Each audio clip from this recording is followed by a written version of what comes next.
այստեղ հիմքեր եմ տեսնում խելամիտ կասկածի համար, որ նա սա անում է միտումնավոր, որ իրեն ուղղակի չգերած։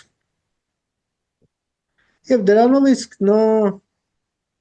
իր վրայից մի մեծ բերդ հոթափի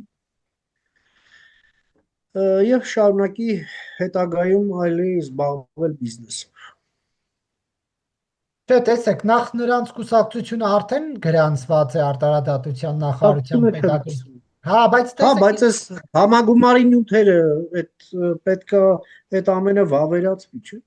բայց իրենք այս փուլում Սամվել Կարապետյանին չեն էլ ուզում որևէ տեխնացության համար գրանցեն։ Այսպես ասած, իրեն դնում են մի կողմ, ընտրվում են, օրենքը փոխում են, նոր են առաջադրում։ Դե թող փորձեն, թող փորձեն,